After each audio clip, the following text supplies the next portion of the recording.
Malahan dia juga ikut ya, enjoy bener, memuji Tuhan, luar biasa. Ini satu benih Pak, ini harus diarahkan. Nah tadi firman Tuhan katakan bahwa sesungguhnya anak lelaki adalah milik pusaka daripada Tuhan. Bukan berarti anak perempuan bukan milik pusaka Tuhan. Sama ya, kalian juga anak perempuan adalah milik pusaka Tuhan. Jadi kalian harus benar-benar mengasihi Tuhan, mencintai Tuhan, mengasihi Tuhan. Nah, apa yang dimaksud dengan milik pusaka Tuhan? Milik pusaka itu adalah sesuatu hal yang bernilai. Ya, dari Yeremia itu adalah anak yang sangat berharga. Amin. Amin. Yang sangat bernilai bagi papa mama. Bahkan tidak hanya buat papa mama, tetapi bagi Tuhan. Bagi Tuhan sangat berharga, sangat bernilai sekali.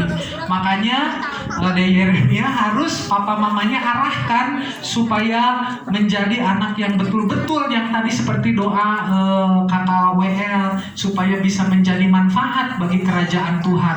Bahkan tidak hanya bagi kerajaan Tuhan ya, tetapi bagi semuanya, bagi orang tua, tetangganya, lingkungannya. Nah, anak adalah berkat yang Dia berikan, namun bukan seluruhnya utuh milik kita. Jadi ini Pak Amati dan Bu Olin, bahwa Yeremia ini Tuhan kasih hadiah buat Pak Amati dan Bu Olin. Dan anak-anak ini juga adalah hadiah dari Tuhan buat papa mamanya. Tetapi ingat bahwa mereka ini bukan utuh milik kita, tetapi itu adalah milik Tuhan. Kita sebagai orang tua hanya harus mengarahkan, membawa mereka kepada rencana, kepada destiny Tuhan di dalam kehidupan mereka. Jadi saya tuh punya anak 4 ya Bapak Ibu. Anak saya 4, yang besar tuh udah 26 tahun ya, udah beres kuliah. Yang kedua bulan depan lah mungkin wisuda. Yang ketiga SMA mau kuliah. Yang keempat ini Noah ya. Jadi dulu saya mempunyai pemikiran bahwa anak itu milik saya gitu. Jadi saya didik, saya arahkan dengan gaya saya, dengan cara saya. Dulu tuh Pringga anak saya paling besar, Pak Amati mungkin ingat lah ya, semua ini ingat. Bagaimana nakalnya anak saya yang luar biasa. Sementara saya ini melayani, memberitahu anak-anak gitu ya, supaya hidup benar, supaya hidup penuh kasih seperti itu, supaya ini. Tapi anak saya Pringga itu pekerjaannya itu bolos, Bapak Ibu ya. Dia tuh nggak tanggung-tanggung, kalau sekali bolos tuh 4 bulan. Coba bayangin ya, anak pelayan Tuhan.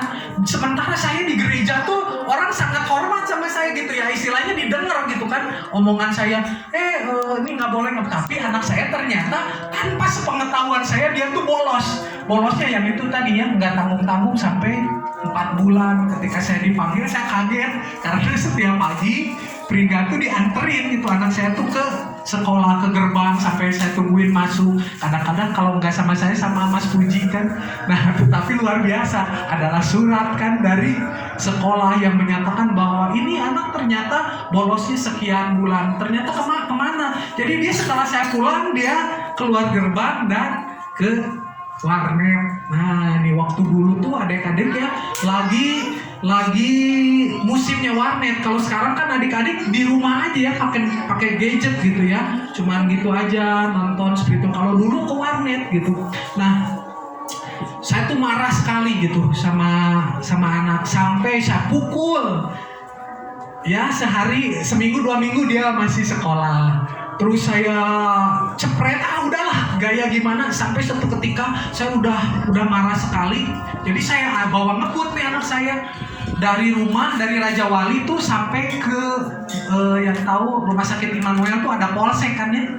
Ada polsek tuh di sana tuh, saya bawa tuh anak saya ngebut pakai motor sambil, ayo bawain, saya papi mau titipin kamu di kantor polisi tuh, sampai seperti itu. Karena saya pakai hikmat manusia ya. Itu saya ngejalanin motor tuh kayak apa ya, ngebut sekali gitu. Ya kalau misalnya saya jatuh atau gimana juga, ya kalau kata bahasa Sunda nama rewas kareunakeun gitu ya. Udah kejadian baru saya aduh kumaha ya tadi kalau misalnya jatuh kayak gimana lah, pasti celaka. Nah, seperti itu. Iya, akhirnya nggak mau dia nangis, akhirnya dibawa pulang lagi, seminggu 2 minggu tetap aja seperti itu gitu. Jadi sampai suatu ketika istri saya bilang, Pi, itu anak kan anak milik Tuhan, kita tuh cuman dititipin aja, sama itu kita mah cuman pilih aja, jero pikir ya dalam hati gitu, jero pikir. Dan ngapain gak didoakan gitunya, cuman mungkin ya doanya belum didengar waktu itu. Cuman saya juga, oh iya ya, kenapa saya pakai cara manusia untuk mendidik anak ini, karena ini adalah anak kepunyaan Tuhan. Dan istri saya tuh ada satu perkataan bahwa ini kita cuman dititipi aja. Jadi sama saya sudah dipukul, sudah di gimana lah. Kalau rotan kan nggak ini istilahnya bisa punya keahlian. Jadi saya deal-dealan gitu sama anak saya. Kalau misalnya kamu ke warnet, sayanya yang marah. Akhirnya satu ketika dia dia ke warnet 12 jam Pak. Wah, kebayang nggak dia pinjerin 12 jam. Jadi pulang dari warnet, saya udah santai aja, nggak marah. Ayo Kak masuk dia. Wah, teng-tong 12 jam, bayangin itu. Luar biasa. Dia udah jam 12 malam tuh kan, saya duduk aja di belakang tuh di rumah itu. Dia tengtong mungkin udah capek, saya api-api padahal saya tuh udah tidur gitu ya. Wah, dia gini lagi saya. Nah itu luar biasa ya nih, karya Tuhan, bagaimana Roh Kudus bekerja. Terus dianya juga nggak marah gitu sama saya, nggak apa-apa lah, cuma dia nangis aja. Mungkin udah nggak kuat kan pinjerin 12 jam, jangankan 12 jam, kita main aja 2 jam gitu ya. Dulu kalau saya tuh kayak mati main musik, apalagi kalau babeng kan udah gitu, gini udah sakit banget gitu, itu 12 jam. Nah ini luar biasa Pringga. Jadi kami melihat bagaimana karya Tuhan luar biasa di dalam kehidupannya. Suatu hari Bapak Ibu saya tuh dikasih hikmat, Inga nih harus main lagu ini. Bapak Ibu mungkin tahu lagu klasik namanya lagu Fur Ellis yang klasik. Saya tuh cuma bisa depannya doang nih Kak, kayak gini tuh. Ternyata kesananya kan klasik, makin kesana makin susah. Saya bilang 3 hari Kakak harus bisa lagu ini. Itu paginya saya lihat mana, udah pura-pura marah gimana, mana bisa nggak lagu playlist gitu. Dia main. Waduh, itu main, saya juga nggak bisa main kayak gitu. Saya sampai nangis. Di sana saya melihat bagaimana karya Tuhan bekerja di dalam kehidupan anak kami Pringga, lewat doa, lewat pujiannya, lewat minyak pengurapan. Jadi setiap hari nih mungkin bisa dipraktekkan buat ibu-ibu ya, buat bapak-bapak kepada anak-anaknya. Apalagi saya lihat tadi Yeremia ada bakat gitu, mari terus diarahkan, terus diurapi gitu.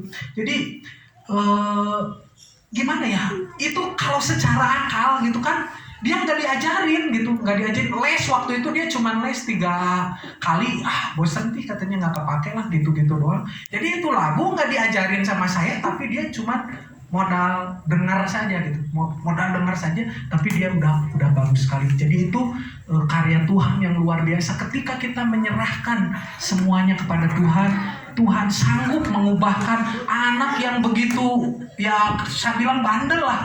Tetapi hari ini saya melihat bagaimana karya Tuhan bekerja gitu di dalam kehidupan anak kami ini gitu ya. Jadi misalnya ada di antara bapak ibu yang anaknya mungkin saat ini masih belum bisa diatur atau bagaimana, yang tadi jawabannya Yesusnya harus masuk, kata Bapak Ibu. Yesusnya dimasukin dulu, terus kita doain setiap hari, dibacain firman Tuhan. Ketika dia tidur, saya bacain firman Tuhan. Kamu akan berhasil, kamu akan memiliki skill ilahi. Saya selalu perkatakan seperti itu. Dan memang betul saya melihat bagaimana karya Tuhan itu luar biasa dinyatakan di dalam kehidupan Pringgang. Kita beri tepuk tangan buat Tuhan kita. Jadi sekali lagi bahwa Tuhan itu memberikan anak kepada kita adalah untuk bukan utuh milik kita, tetapi Tuhan ingin agar anak-anak ini dikembalikan lagi kepada Tuhan, menjadi hormat dan kemuliaan bagi Tuhan. Orang tua hanya busur, sarana bagi Tuhan, bukan kita orang tua yang menentukan hidup anak-anak. Nah ini juga Bapak Ibu, dulu tuh saya selalu ingin anak saya tuh seperti ini. Anak saya tuh harus jadi ini, anak saya harus jadi ini. Dulu saya selalu menekankan, kamu mesti sekolah ke sini, kamu mesti ini begini. Ternyata seiring berjalannya waktu, yaitu tadi bahwa Tuhan yang memiliki rencana di dalam kehidupan anak-anak kita. Anak saya nomor 2, saya tuh pengen sekali dia pandai bermain musik seperti kakaknya. Ya, dia bisa sih, cuman nggak bisa secepat gitu kan, nggak bisa secepat itu. Ternyata dia talentanya beda. Kalau dia asal mainnya komputer gitu ya, mainnya laptop gitu. Nah sekarang dia bekerja dalam hal itu gitu ya. Jadi skill yang di IT gitu. Jadi ternyata nggak bisa. Saya tuh pengen semua anak saya bisa main musik. Saya punya pemikiran nanti ya, mamahnya nyanyi misalnya, atau saya nyanyi, anak saya yang satu main keyboard, satu main bass, satu main drum gitu, atau saya yang khotbah, mereka yang melayani. Ya tapi itu juga bisa sih, mereka bisa semua, cuman tidak ahli gitu, tidak skillful. Beda sama kakaknya, tapi bisa aja gitu. Jadi ternyata berbeda anak, berbeda dengan talenta yang Tuhan berikan gitu. Jadi bagi mama-mama di sini, buat anak-anaknya, jangan keinginan kita kalau sekolah juga kan dilesin, pokoknya kamu mesti les ini, itu mah yang pengen bukan anaknya, mamanya, bapaknya ya, supaya mama teh nggak malu, kamu teh pintar matematika, tehnya udah anak murah, ada anaknya nggak nyampe gitu ya sampai ke sana. Jadi kasihan juga anaknya. Jadi marilah ikut mengalir dengan apa yang ingin Tuhan lakukan di dalam kehidupan anak-anak kita. Pokoknya mah doakan Tuhan mau kemana.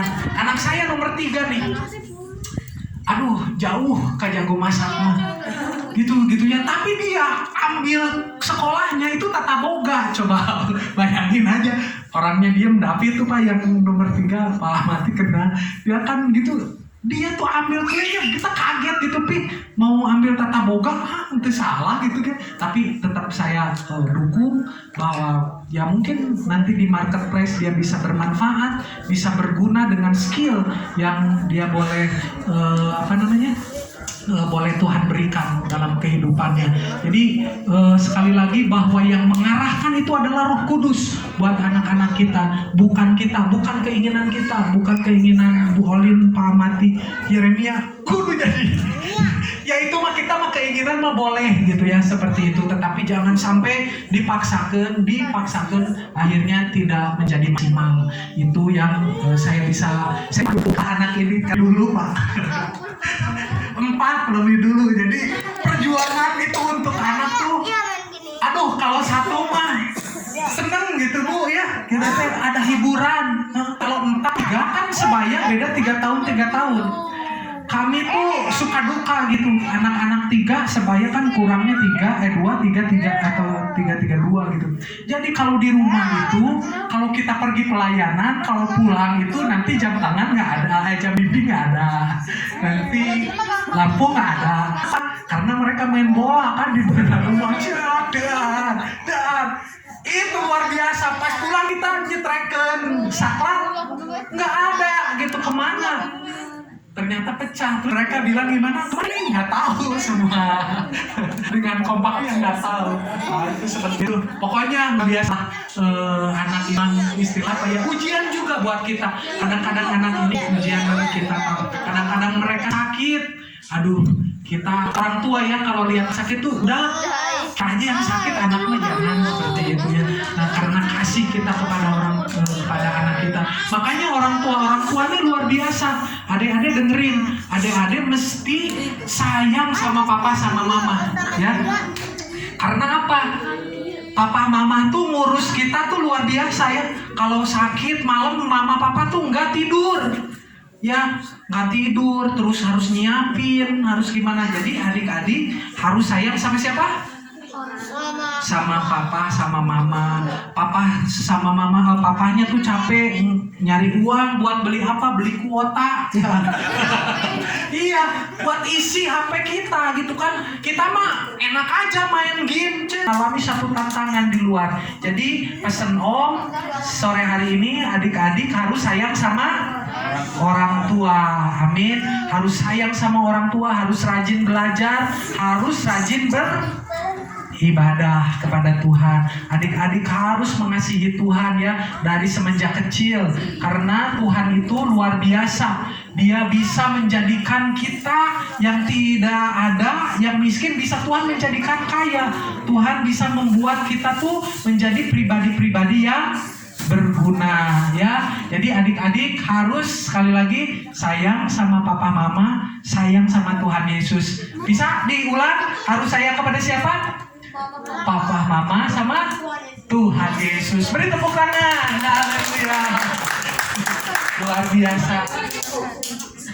Jadi gimana Bu? Kan tadi kata Bapak itu harus sayang sama Tuhan, kata Bapak sayang opung. Wah betul, harus sayang juga sama opung, betul. Opungnya sayang sekali ya. Luar biasa. Terus katanya begini Bapak Ibu, bahwa kakek itu lebih sayang sama cucunya daripada sama anaknya, betul. Jadi adik-adik juga harus sayang sama opung ya, supaya opungnya nggak cemburu. Ya. Jadi sore hari ini mari kita sama-sama buat adik-adik. Tadi pesan Om sudah jelas bahwa harus mengasihi orang tua, mengasihi Tuhan Yesus. Buat papa mama harus mengasihi anak-anak, membawa anak-anak kepada tujuan yang sudah Tuhan tetapkan di dalam kehidupan mereka. Yuk kita berdoa, kita menyembah Tuhan, kita mendoakan Yeremia.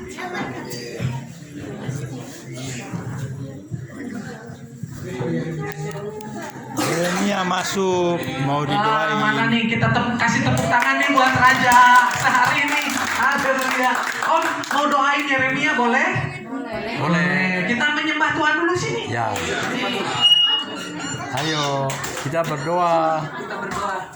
Menyembah Tuhan. Pintar Yeremia. Lucu.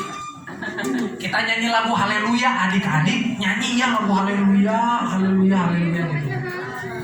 Bisa dibantu, Dede.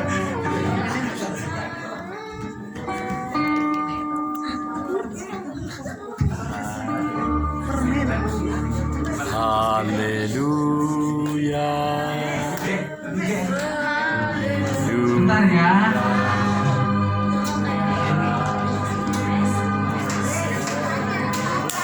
Bapak terima kasih, kami bersyukur kepadamu buat sore hari Tuhan.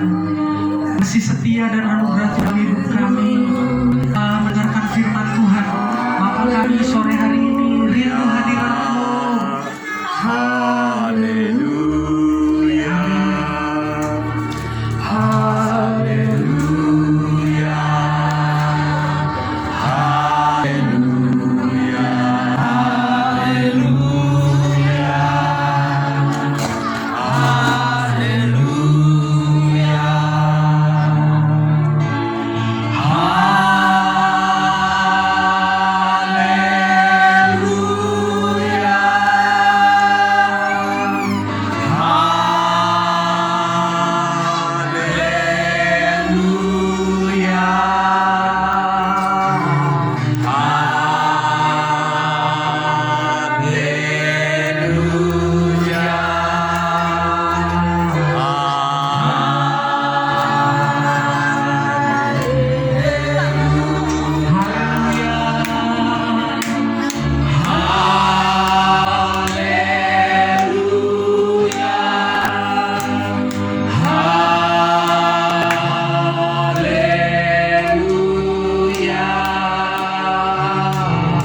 Bapak, saat ini kami berdoa bersehati untuk anak kami Yeremia ya Tuhan. Kalau hari ini anak ini genap 2 tahun, Bapak kami percaya penyertaan dan perlindungan Tuhan ada di dalam kehidupan anak Yeremia. Di dalam nama Tuhan Yesus, roh kebijaksanaan, roh keperkasaan ada atas anak ini. Tuhan, dia akan menjadi generasi Yeremia yang sungguh-sungguh ya Tuhan, dia bisa membawa harum bagi nama Tuhan. Engkau mengurapi keberadaannya, dijauhkan dari mara bahaya, kecelakaan, sakit, penyakit apapun juga saat ini kami patahkan di dalam nama Tuhan Yesus. Oh ralabaka shanda makrana bakata kala saya ralabaka. Oh ralabaka kala saya shanda makrana bakata kala saya ralabaka. Oh ralabaka shanda ralabaka. Pengurapan surgawi turun atas anak Yeremia ya Tuhan. Engkau pakai tangannya, pakai kakinya ya Tuhan, pikirannya, hatinya ya Bapa, untuk sungguh-sungguh memuliakan nama Tuhan.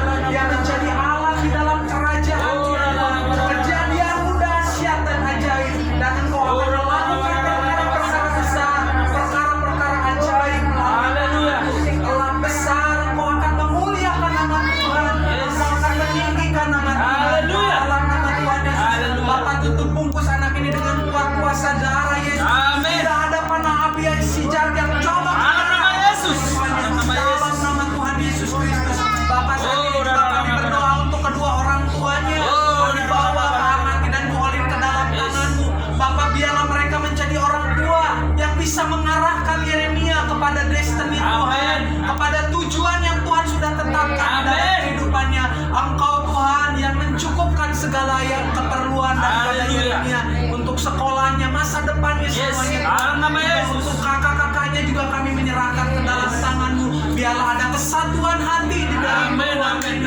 Berkat Abraham, Ishak, Israel turun atas di dalam nama Tuhan Yesus. Bapak, kami berterima kasih. Juga kami berdoa untuk seluruh yang hadir sore hari ini Tuhan. Berkat-Mu ya Tuhan tercurah atas umat-Mu ya Tuhan. Dari mulai anak sampai orang tua, Tuhan tidak ada yang dilewatkan. Biarlah sungguh-sungguh berkat sorgawi boleh mengalir di dalam kehidupan mereka. Apa yang diperbuat tangannya Tuhan jadikan berhasil dan beruntung. Nama Tuhan dipermuliakan. Terima kasih Bapa, di dalam nama Tuhan Yesus kami alaskan seluruh doa kami ini. Haleluya, bersama kita katakan amin. Haleluya. Pada kemana anak-anak? Masuk. Terima kasih buat Om Yonatan, buat firman-Nya yang menguatkan kita untuk setiap kita anak-anak Tuhan, kita memiliki destiny yang terbaik yang Tuhan telah sediakan dalam kehidupan kita ya.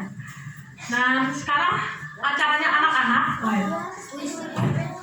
Jadi saya minta semua anak-anaknya semuanya untuk berkumpul kembali